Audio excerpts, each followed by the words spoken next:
Ed Kless, welcome to the Sleeter Group's morning show, where I'm going to talk about a little bit about what you're going to do this year at Solutions14. So welcome. How you doing? I'm doing great, Doug. Thanks. Thanks for having me on. Yeah, well, thank you. So I wanted to talk to you. You came and spoke last year at our conference. You talked about the billable hour and all. It was a fantastic session. You also hosted one of our Ignite sessions, which was the very top-rated thing. So thank you so much. You just did great things for us. And I want to talk to you about kind of what you're going to do this year. But could you start by just tell me who you are, where you're from, what you're doing? I have I think, a unique role at Sage in that my job has, for the last 10 years, has been to help our partners make their businesses better. So for all intents and purposes, I am a small business consultant, but to a fairly small select group of folks who are Sage partners. Right. Now, what's been fun is over the last 2 years or so that role has expanded, and I'm working more and more not only with our reselling partners, but also our influencing partners such as the Sage Accountants Network, but then also even our customers. I'm just came off doing what we call the Inspire Tour, where I've been able to talk with our customer organizations, and that's been really a lot of fun. Yeah, yeah. Well, that's great. So in that role, then you're working with a lot of people like me and the network of Sleeter Group members who, we make our living helping small businesses, and we partner up with vendors like yourself. So it's very valuable to have somebody like yourself help us think through how we're going to help clients.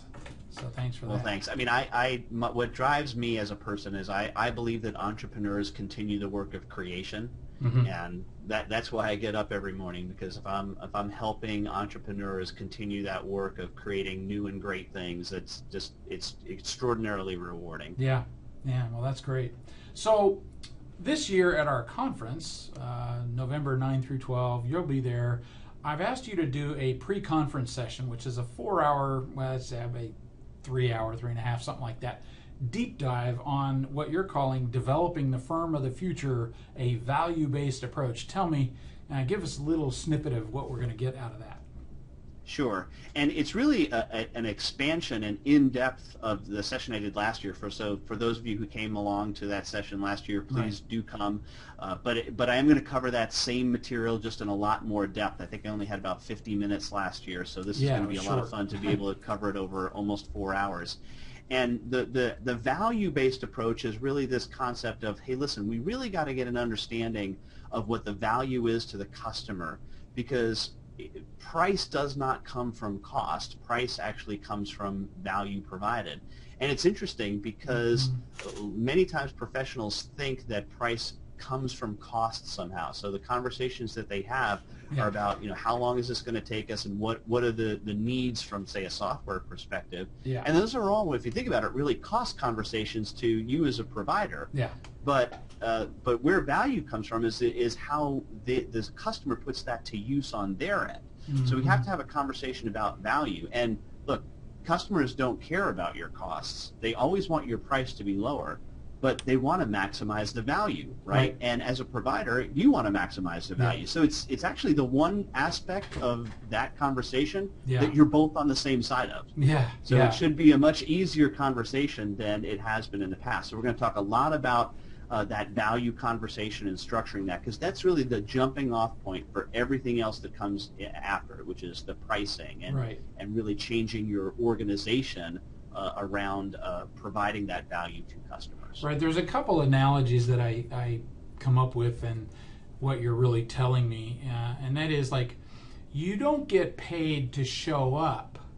You get paid to deliver, right? So they don't care how long it's going to take you. In fact, if somebody wants to sell me something, and they say their hourly rate, I'm going to say, well, how many hours is it going to take? That's the wrong conversation for us to have, right? Because I don't really know how long it's going to take. They're the expert. So tell me what I need to pay to get my value that I asked for. Don't care how long it is. That you don't, because as a customer, you never care about the cost structure of the provider. You don't go to a hotel thinking, I really wish that I hope the Hilton has their cost structure calculated correctly when they sell this room. Yeah. We don't care, right? We care about the price, and we're always going to want the price to be lower. But a friend of mine tells a really interesting story about, and I know you're a wine guy too, so this might be helpful for you. Is he went on this tour of Farniente. I'm not sure if you've heard of that, Sonoma Valley, and I love Farniente as an example because it's Italian for do nothing, which is just like the perfect name for a winery. It always sounds better in Italian, right? Do nothing. Yeah, that's right. I prefer Farniente. Yeah. And when he was going through the tour, he particularly likes their Reserve Cabernet, which is like $250 a bottle. I mean, something crazy. Right. And they came to the area in the catacombs where this is where they are fermenting the Reserve Cabernet. And the guide said, and this is such a delicate wine that we have to hire additional workers to come down to bottle it because we can't use the normal bottling machine. Right? We have to use this special process. I mean, they hand fill each bottle, then it gets sent on a special conveyor belt system that they've built for it. And then even if they ship this wine, they ship it 6 to a container versus 12 because they have to put extra padding in it and all this stuff. So the guide says, and that's why this wine is more expensive. That's why it's $250 a bottle, right? And so but if you talk to a bunch of solution providers about this, whether they be accountants or lawyers or anything, and you tell them that story, they'll almost agree and say, well yeah, that's why it's more expensive because there's more there's more labor that's going into it. Yeah.